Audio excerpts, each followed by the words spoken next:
Welcome everyone to COSEM's first ever equity series call. So we are joined by the founder of COSEM, Coalition of Schools Educating Mindfully, and that's Tracy, and she is here supporting and recording. My name is Toby Scruggs Hussein, and I am the president for this year and working shoulder to shoulder with Tracy in continuing to bring the vision alive in an organization that is about 2 years old, almost, or we're heading into our second year. Heading into the second, yep. Yes, heading into our second year. So very exciting. We have some members from throughout the nation that are joining us on the call today, and we hope to just see that this series is well received and successful for not only our membership, but for teachers throughout the world who are looking at being more mindful and bringing mindfulness into their schools and their classrooms and their practice. And given the current state of where we know our world is and where we are in our own growth, we felt like equity had a place in this work. And I've been doing some work around a signature workshop for the last few years called Mindfulness as an Equity Tool. And that has allowed us to kind of bring that content in and start to grow the conversation, as I really feel like our nation is embarking on a time of strong racial healing in a lot of ways. And I'm just happy to be a part of our world at this time, to be able to contribute in some way and to be able to participate as well. So the intention of this series is that we're really in the flow of open conversation, some teaching, some question and answering. So the way that each call will really go is based on what are the needs of those who are present on the call and have some questions and just have some open conversation. And so this being the first one, we'll see how we like that. We'll see how this goes, and we'll continue to make any adjustments as we need. So I'm really, at the same time, while I'm super excited for an organic process, I'm also kind of nervous because it's an organic process. So we're going to be learning together and enjoying this process together. So there are a few practice agreements that I always like to lay out there in terms of having equity-based conversations. And we use these in our trauma workshops as well. And that is, your own self-care and safety is really important. So be sure to take care of yourself throughout the call and even after. Stay present. Let's work on our mindfulness tools and really stay present in what I like to call the sacred pause. And Viktor Frankl was quoted by Stephen Covey saying, between stimulus and response, there is a space. And in that space is our power to choose our response. And in our response lies our growth and freedom.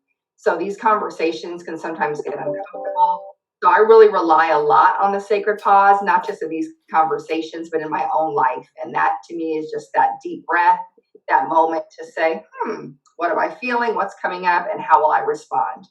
And sometimes it's a long period of time, and sometimes it's like a millisecond, but just being mindful of that.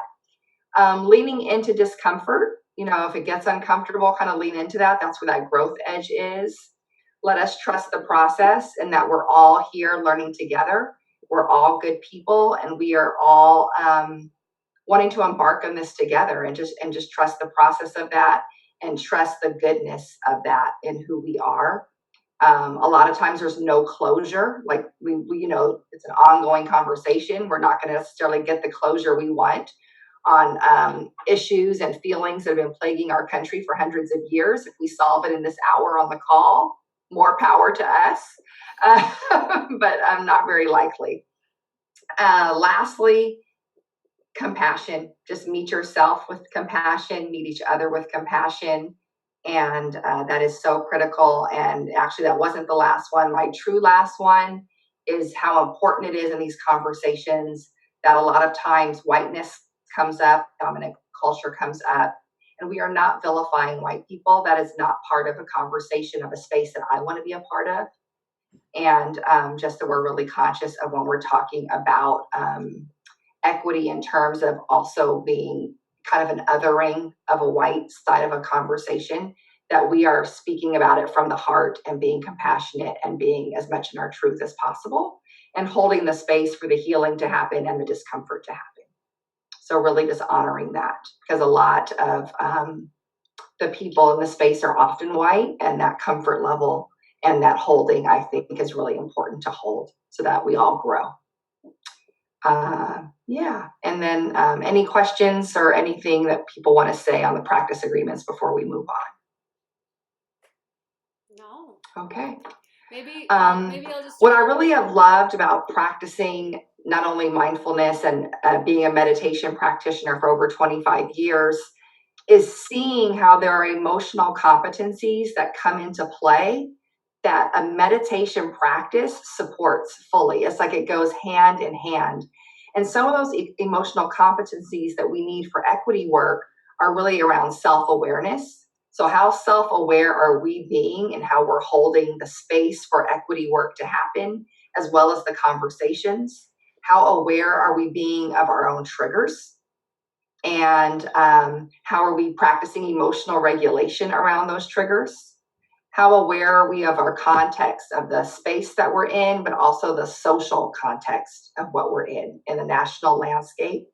And so for me, all of this inside out work goes hand in hand with what we learned through being mindful, because being mindful is about self-awareness. It's about emotional regulation.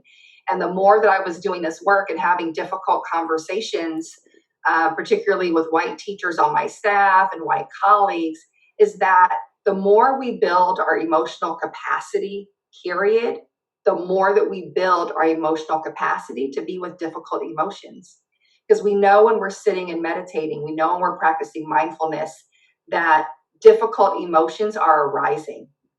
And the same tools that we use to either breathe through those difficult emotions, to give us compassion for ourselves as we move past that sit or that time, the patience, the respect, the trust, those are all competencies that we need for this emotional work of equity. So making that connection for folks can often be helpful at the outset. So you know that you're drawing on something that you already have. It's just a matter of, are we drawing on it more frequently? How did I even stumble upon this mindfulness as an equity tool? I was in a challenging principalship that was starting off on a really good foot, but the more that we started talking about race-based conversations and equity, the harder that it got, especially for me as an African-American woman leader in California and having a staff that was not reflecting the student body of Black and Latino students and not reflecting really on a staff of 85 people. There were less than 4 African-American people, and about altogether, I think we had about 12 people of color on the staff. And so things got really challenging, and I was wondering if I was going to quit. I was wondering how I was going to soothe my soul and my spirit to be doing this work on behalf of kids and wanting to go to work and feel good about going to work instead of feeling beat down and nervous about going to work and nervous about how I was going to be perceived. And how could I have these breakthroughs on behalf of children? And I went on a silent retreat because I was so frustrated. And my language is, okay, I'm going to take this to the mat. So whenever I go on a silent retreat, I have my intention of what is it that I'm taking to the mat. And I use the term God in my own schema. And I was like, okay, God, this is my question for you on this retreat. And it wasn't fancy, y'all. It was really one basic question. God, how am I going to get these white people to listen to me and hear me? I mean, that was my question. Day 3 of a silent retreat, I had a total crying meltdown in the middle of my meditation. And the meltdown and the tears was coming from, first, it was really twofold. It came from a place of compassion, because what was being unpacked for me and shown for me was some of the pain and some of the frustration. And this doesn't have to be true for everyone, but some of the pain and frustration that must be experienced by my white teachers as they're coming to work in a calling that they have answered the call to, which is to teach and to serve. and to maybe not feel like they're doing the job well, and the pain that that must really have, and to constantly be hurled with data that you're not doing a good enough job, you're not doing this well, and not getting the support, the emotional support, the racial support, the equity conversation support to be able to grow in the ways that we need to grow as people to be more effective in our teaching. And so I was connecting to the pain of what that must feel like. And then the second thing, in answer to the question I had taken to the mat, was, Toby, you're not even being in a way that they can hear you. It's not so much what you're saying, it's how you're saying it. And I have to say, I don't think I was coming across as a stereotype of an angry Black woman, even though I was categorized as that at times, which made me angry to be categorized as that and feel like it was a stereotype. So it was like, this, just like feeling like being caught in a whirlwind of the misunderstanding and trying to be good and the intention getting lost because, how was the intention really landing? And so the rest of that retreat was really me making peace with who am I as an African American leader and how do I need to shift my own way of being and walk my talk in this emotional intelligence and connect with my teachers. The beauty of the story is that at the end of that retreat, I went back to the high school where I was teaching that August. This was in July. And a difference was made. Like people who really knew me and saw me, they were like, what's different about you? Something happened. What did you do this summer?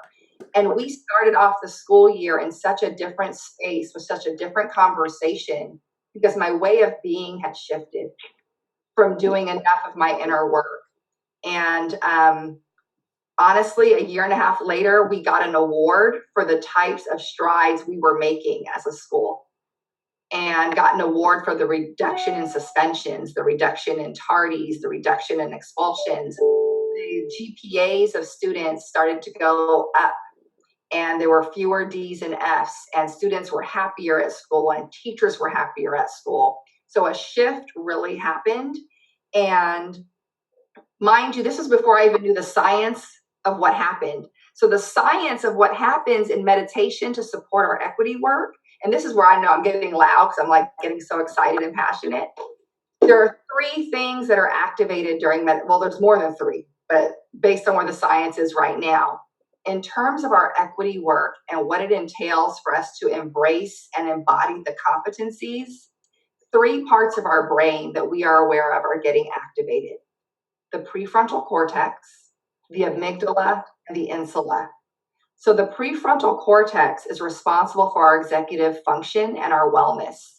So the better that we're feeling, the more emotionally balanced we can be. The better we are feeling and the more in tune with keeping our executive function at a high level, the more responsive we can be to difficulties that are arising in our classrooms and school. So that's this part of the brain. The amygdala down here, that survival mode, governs our reactivity. We know that the amygdala starts to get active with emotional reactivity. The more that we can have emotionally regulated states of being that are positive, the calmer we keep that amygdala instead of flipping our lid. It stays in place. That allows it to connect fully to the prefrontal cortex. So we are being responsive to states where other people may be irrational, where other people may be highly upset. We are maintaining and keeping our cool. How does this connect to equity? Because during race-based and challenging conversations, people get uncomfortable and have a similar traumatic, I'm not safe, I'm emotionally threatened type of response in those conversations. But if we can maintain the true safety that we know that we have, if we can maintain a sense of our prefrontal cortex staying calm, we end up not attacking people. We end up being able to keep our attention very present. We're able to be with the difficult emotion because we have the sustainable practice with which to do so. third part of the brain that's activated is the insula. The insula is governing empathy and compassion. The insula is helping to grow empathy and compassion. So when those three parts of the brain are triggering and wiring together, what's firing together is wiring together. So we're literally rewiring ourselves with the intention of holding that space, of holding that challenging space, not only for ourselves, but for others. We have somebody in the chat box. Okay, making sure everyone's muted when we're recording and if we're not speaking. So that's my mini lesson on some of the science around it, some of the rationale behind it, how I grew and came to that level of awareness, and what I've been teaching on for the last few years, and how it's been landing for people. And it's been really powerful. So let's open up for some questions.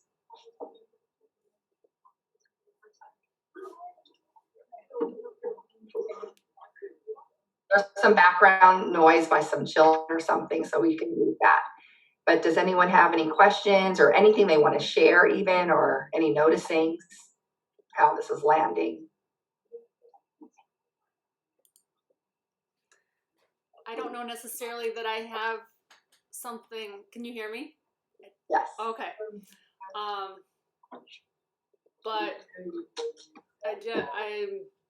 I'm down here. Yesterday I had something happen with an email I wrote, you know, those email rules, and I didn't follow a rule. It was with one of my, a program that my son is in, like a travel basketball program. And I usually keep my cool, and I flip my lid, and I'm still, my body today, I noticed my efficiency at the computer. I was totally off on my flow, which just made me,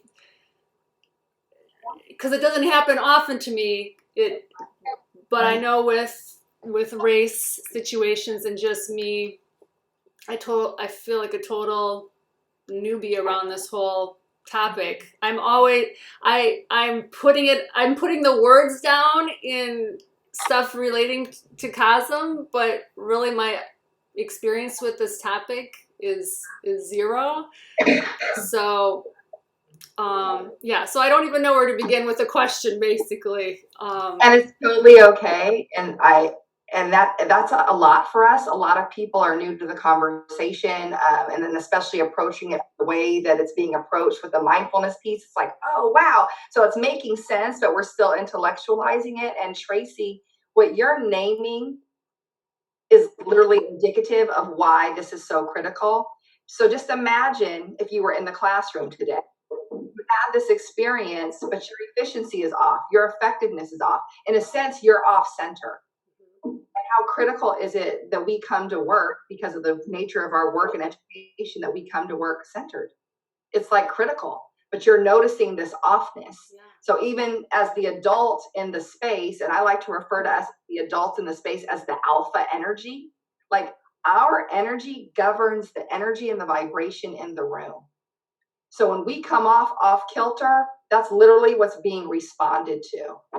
And, you know, I can get kind of new agey at times. That's why people call me goddess at work. It's because we're bringing this vibration. We're mostly water. So when we're vibrating off of other people, the water is starting to do its thing. And so now we have all these hormones that are bouncing off of each other. We're already super stressed. So the cortisol hormone's super high. Kids are coming to school off cortisol. They're getting out of cars where they're arguing with their parents as like their final interaction with their parent before they come into our classrooms. So there's so much at play. So just naming, you know, how important it is. One, you have deep self-awareness, so you know what you're experiencing it. But again, if we bring it into our educational arena, imagine if you were in a classroom today. How would you get that to balance? How important is it?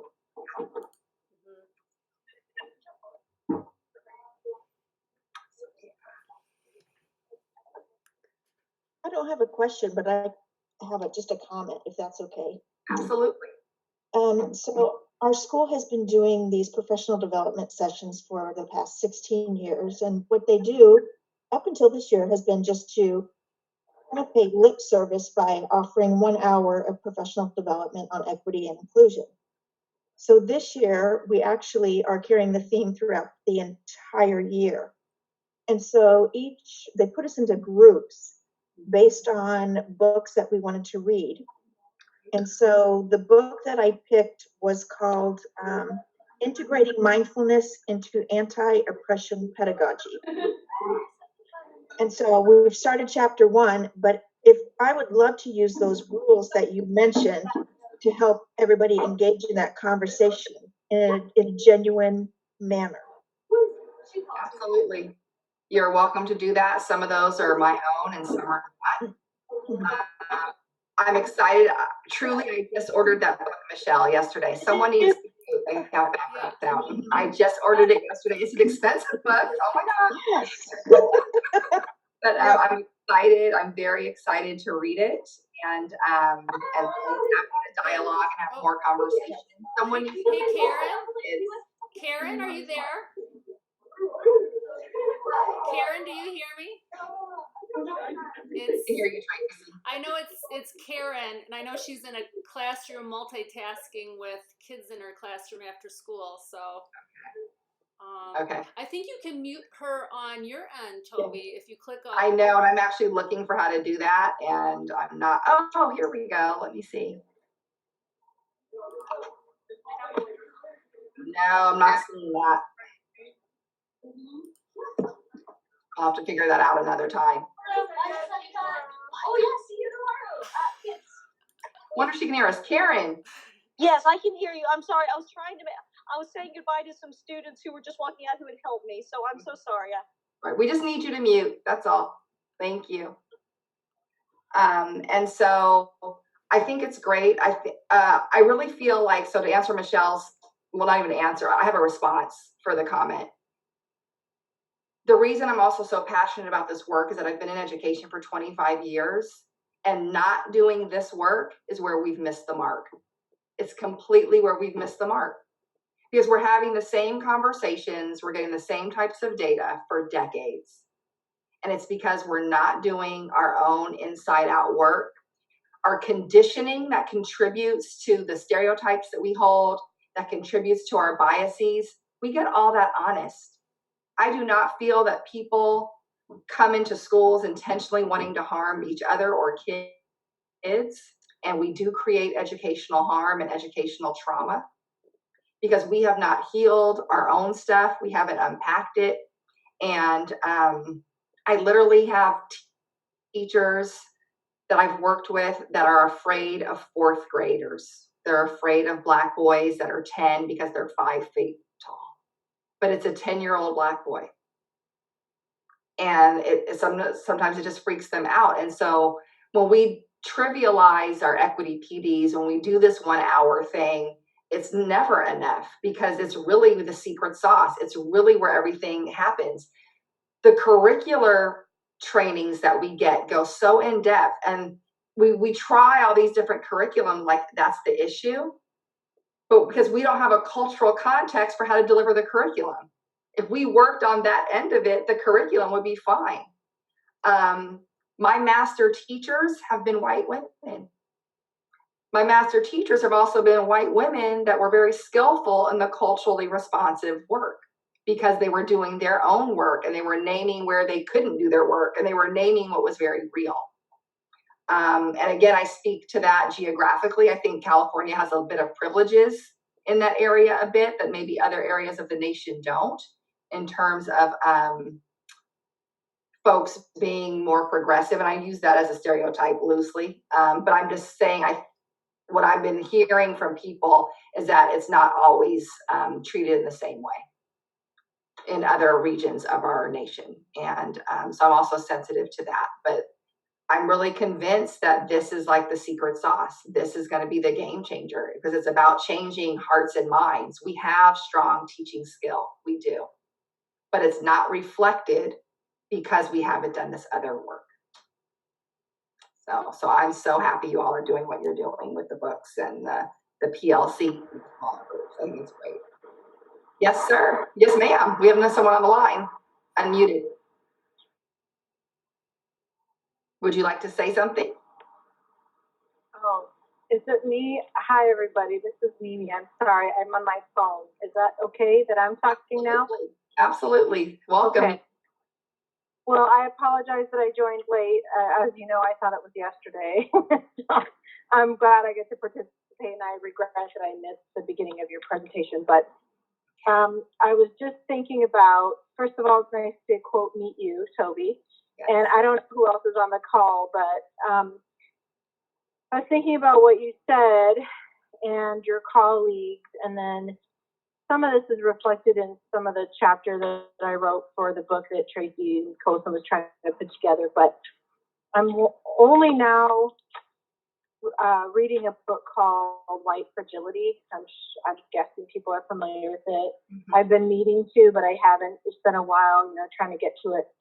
But I came across this idea, and I found it very helpful, and I'm wondering if you've had similar or other kind of aha things that you've noticed with your colleagues. Mm-hmm. And the comment or the thing she said was, trying to think of exactly how she said it. So some of what I talk about in my writing was, like you said, I did not go into teaching to harm people, but by doing some graduate work and classes and whatever, and being in more diverse populations eventually, and learning about how things were for Black kids or kids of color, then I started to realize I was part of a system that was harming children. And that was really, it was a little bit of an identity crisis, because I have been teaching for 20 years, and obviously educators don't go into it for that reason, to hurt people. But so what I'm, people, and I sat in a graduate class where my classmates could not deal with the term white privilege at all. They just couldn't. And I was shocked, because they were all, I thought, good teachers and good people. And one of the things she said in there was, in White Fragility, was, if you've been raised to think that racism or being a racist is bad, then you can never really hear that anything you're doing is implicitly racist, because you think of those as bad people, and you're not a bad person, so therefore it doesn't apply to you. So we're kind of tiptoeing around this topic in my area. I'm out in rural Illinois. I kind of want to scream it from the rooftops, but they're not ready, and I'm new here. So what, if any, insights does anyone, including Toby, but have about reaching that, right? Getting to that point, like you said, where we admit that we have racist tendencies, whether we intended to or not, and that doesn't make us bad people, but we need to be aware of it. So I love Robin DiAngelo's book. I love her work. I've been doing some workshops around white dominant culture and white fragility for the last 2 years. And what you're naming is very real, because people are seeing racist behavior as bad people versus just seeing it as a behavior. And so what I really, the long and short of it for me, Mimi, is that there are a lot of white people that want to engage in this work. And there are a lot of white people that don't. And I'm really about no longer forcing people to work in this way, and being available and supportive of those who do. And let the mass energy and critical mass of the people who want to swing this pendulum in the best of ways. Because in my heart of hearts, and all the white people that I've worked with and taught with are good, beautiful people. Still people I communicate with to this day. And white people are also raised in a space where they don't have to talk about race. So they don't even really have the chops to do it, and they don't have the resilience that it takes to do it. And I'm going to rewind that. They have not cultivated the chops to do it, and they haven't cultivated the resilience to do it. They have it, but it's kind of like playing catch up a bit. And so I'm committed to creating those spaces where that can happen, because that was a question I asked of Gloria Ladson Billings. I was able to meet her and see her on a panel. And I said, what are we going to do? Because we need white teachers to get this. We need them to understand. And I said, I don't know what else to do besides, try to think about segregated education. And she says, Toby, we have to step up in ways that we haven't before, because it's the white teachers who are showing up to teach. So it's like we can't go and swing right trying to keep recruiting teachers of color, because we're losing time like every time we do that. And not that I'm opposed to recruiting teachers of color. I'm just saying the majority of teachers in our nation, in our schools, are white women. And we have got to create spaces for this work to happen, Mimi. And we've got to focus on those that want to do the work. And I say that also out of self-preservation, because I've been doing this too long, having to force it on people in the PDs that are being offered, and the people who can't even handle talking about their own privilege, which is a privilege in and of itself to be able to do. And so I'm in the space where it's like, the people who want to do it, let's get down, let's do it. Because the growth is there, and the growth happens really fast when the people are willing. So I'm excited for you to be reading White Fragility. I'm excited for you to get together. And I'm happy to join you in the conversation and support the work. So it's exciting. Thank you. Does anyone else want to chime in about Mimi's comment, or have anything they want to add, or to my response, anything like that? We have another book title that's been shared on the chat for those folks who are listening, Waking Up White by Debbie Irving. Okay.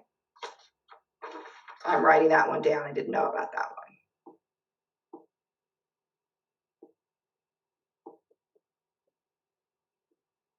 Also, white privilege to be able to even say that you do and don't want to deal with this, or we want to deal with this in little bitty baby steps. I don't know, that I think that has always bothered me. In what way? I think in the way that, again, if somebody tells me, okay, maybe, let's talk about this topic. And as a white teacher, I have the right or the privilege of saying, I just don't think I'm ready for that, or I don't think my students are ready for that. As opposed to, let's get moving. Let's talk about this. Let's get down and dirty about what this topic is really about. For me to even say, oh, no, I'm not ready for that. That's white privilege in and of itself. Yeah. Absolutely. Absolutely. And it's just, I'm so, every time I get so full, like these conversations just make me so full, because it's in these where we really grow. And when the growth is happening, the behavior change shifts. It's just literally a shift in our own thinking, which we know creates a result in behavior change. And it's beautiful. It's painful, but it's still, it becomes beautiful. Yeah. I'm sorry, I was late also. I'm Sheila. This is a really important topic to me, and I feel like the last couple of years especially have been really stressful. I'm a school counselor. I try my hardest to teach kids appreciation for diversity. I live in a very small, very white community. I have a son who's biracial, so it's very, very close to my heart. And I thought he's 29 now, and I thought I did okay with him growing up in a small, mostly white town. He went to visit his dad and was exposed to other cultures, but I think it was harder than I knew. And so it's really my mission to teach that, because we are a small white town in the farm community, but we do have some diversity. And I'm super protective of those kids. And I try my hardest to teach the other kids just acceptance, and they just don't have the experiences. And so I guess it's hard. Like I said, this past year was hard. I've got some kids that are very conservative and very unaccepting of anything. Like you said, the white privilege, can't even bring that up for goodness sakes. It's crazy. So I appreciate and I'm emotional just having this conversation. So like you said, it's a very charged, very topic. And so I'm just looking for support and help. And I appreciate you doing this because it is important. And I tell our kids, you're not going to live here forever. You're most likely going to go out into the world and meet people from all different backgrounds. But they have such a hard time understanding that white privilege. They really do. So thank you. I appreciate all of you chiming in. Thank you. Thank you for sharing that. Thank you. There's another book that used to be free. Layla Saeed wrote it. It's called Me and White Supremacy. And it's a 21-day journey, if you will. And it's not free. She got so many downloads over the course of the last 2 years that she got a book deal. And so I want to say it's coming out in February. And I always share with people too, I have a really hard time using the term white supremacy because I see that as like hate language. But I also want to name, for the sake of our own edification, that white supremacy and white dominant culture are the same thing.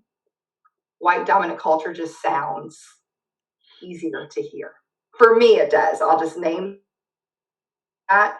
And so I have colleagues who are also in the same equity work, and we go back and forth. There's like, say white supremacy. I'm like, I can't say it because I think of the KKK and I think of all these things that just don't resonate in the same way as white dominant culture, which for me is like even unpacking the language choices that we use, even in doing this work. So even though, I've been doing this for 25 years, the journey keeps going. There's not an end point, y'all. Everybody should be clear on that. There will not be an end point to this work at all, or for yourself in this work. It's just a matter of where are you getting on the bus and who are you sitting next to and what are you going to do with the work and with your learning and any shifts that you make. So continue to be patient with yourself, continue to be compassionate, continue to be a learner and a contributor. Someone wrote something it was on a COSEM email, and I took a picture of it, and it was so powerful.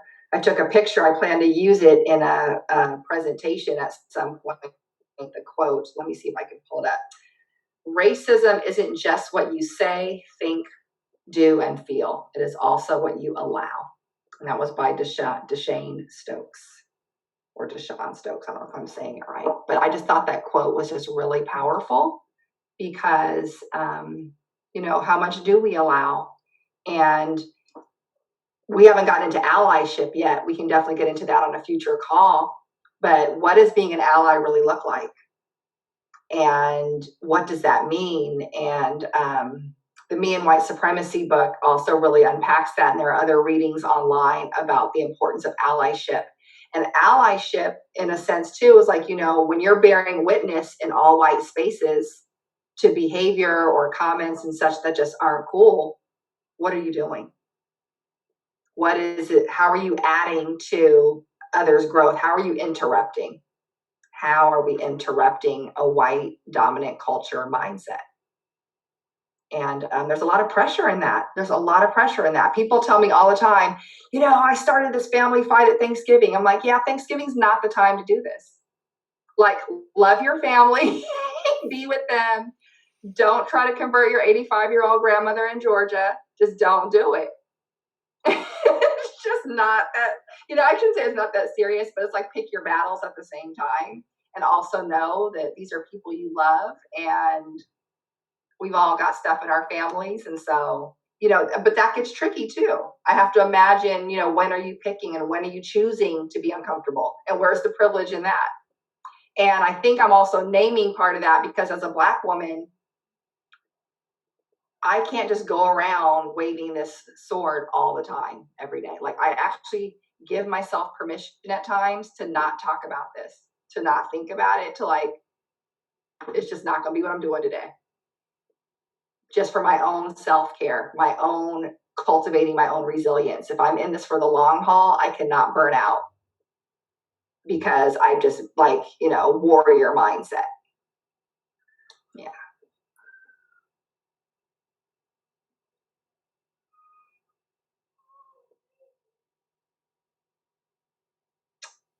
Yeah, we have a few minutes left.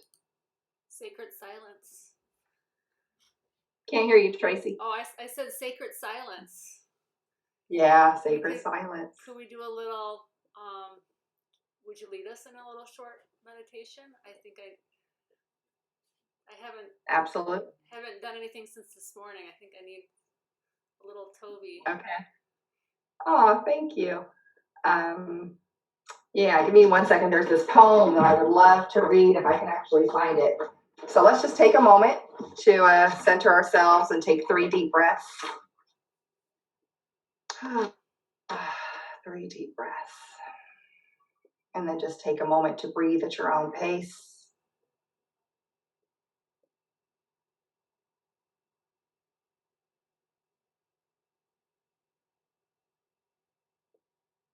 And just keeping our eyes closed and allowing the words to resonate. I share with you a poem by Richard Rohr called Love After Love. The time will come when with elation you will greet yourself arriving at your own door in your own mirror, and each will smile at the other's welcome and say, sit here, eat. You will love again the stranger who was yourself. Give wine, give bread, give back your heart to itself, to the stranger who has loved you all of your life, whom you have ignored for another, who knows you by heart. Take down the love letters from the bookshelf, the photographs, the desperate notes.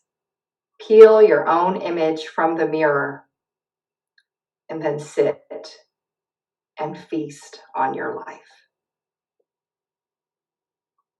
That is Richard Rohr from his book, The Universal Christ, which was on Super Soul Sunday. So I'm really honored to be holding the space with you all, and I thank you all for joining it. Our next steps are probably doing another call in another 2 to 4 weeks, and I'll put out a call for topics. Maybe we'll put that in the next newsletter or something like that. That'll be fun, and we'll go from there. I know allyship kind of came up on this. I think we should also continue to share good resources of reading or videos. That would be good, and I'm open to plenty of suggestions and input, and again, whatever becomes front of mind for you all, that will hold the space. Anything before we close out? No, I was just going to say thank you very much, and I think these are conversations we need to be having. Thank you. My pleasure.